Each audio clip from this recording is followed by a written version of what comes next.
If you look up the definition of procrastinator in the dictionary, you're probably going to find a picture of me in there. Like, no kidding. I was just running in here to the microphone during that last break. I procrastinate everything I do. I'm the world's worst. I wait to the last minute for everything out there, especially when it comes to Christmas shopping. No matter how hard I try, I always wait till the last possible week, day, and sometimes hour to get Christmas gifts. Yeah, I'm sorry. If you're the one that gets that Christmas gift that I just wrapped about 5 minutes before I handed it to you on Christmas Day, I'm sorry.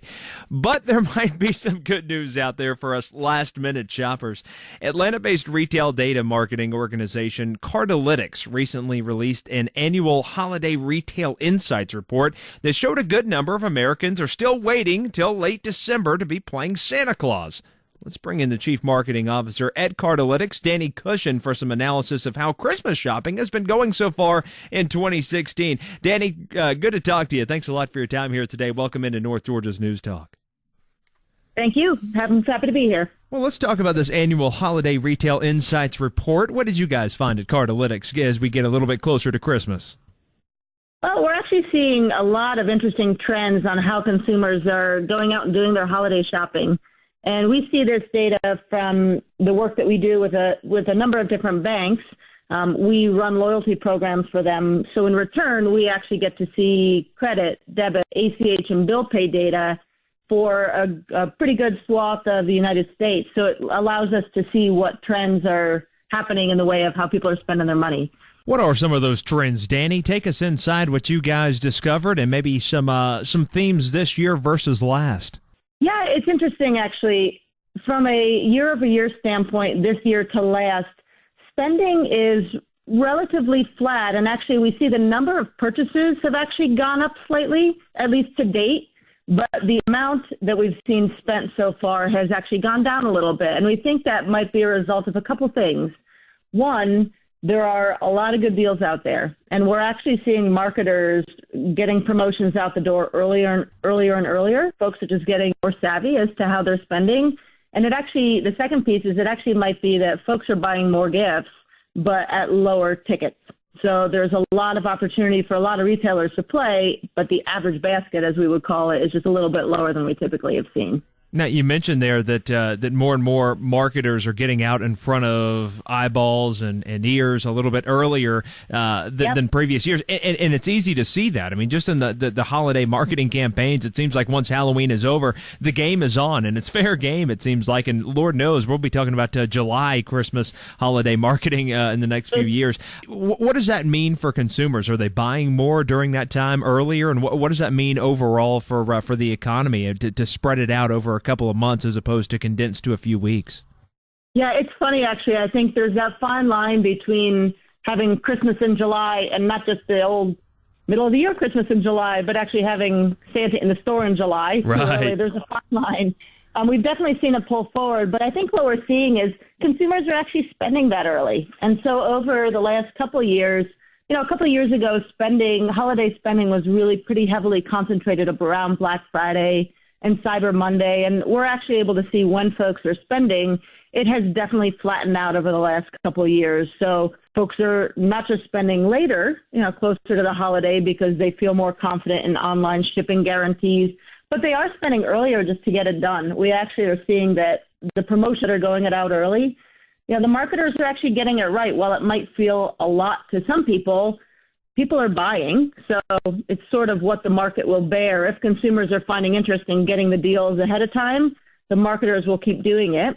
And our clients, who are marketers who are actually running promotions earlier, and by earlier I would say, as you said, mid-November, well enough, a couple of weeks before Black Friday, are actually seeing pretty good lift in their sales to the point of 2%, 1 to 2%. Against their competitors who aren't going out and marketing early.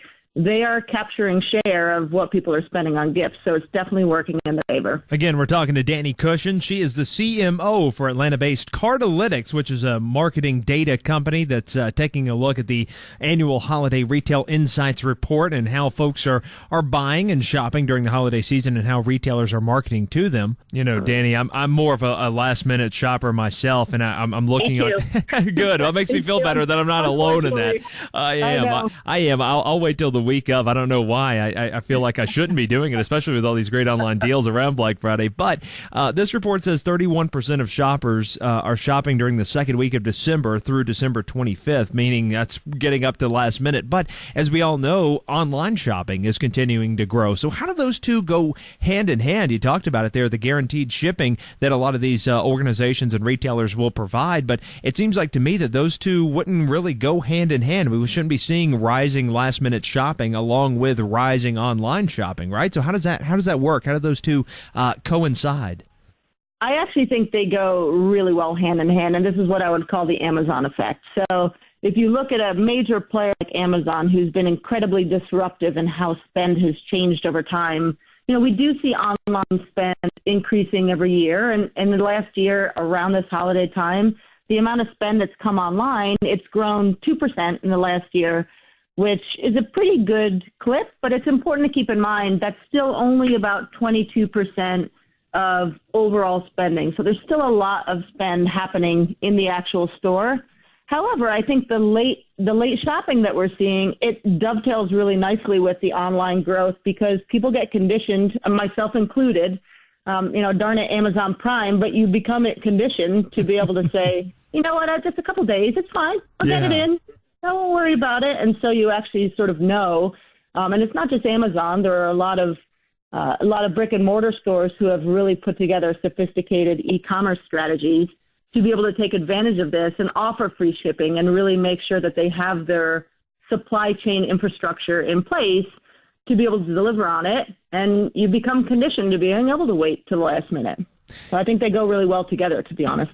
All right, Dani, one more question before we let you go here. What is that break-even point? I think this is the question that a lot of people are curious about as we just continue to move further and further up in the calendar year as to when retailers are marketing the holiday season to people here in Georgia. How early is too early to be marketing for Christmas?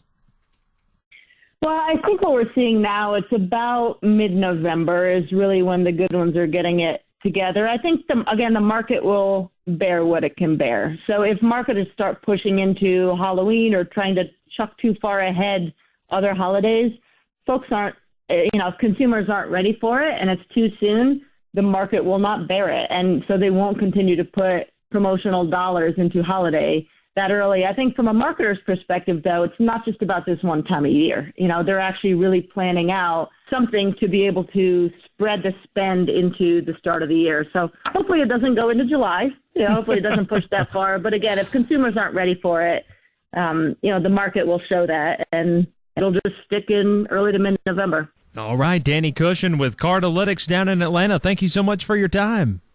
Thank you.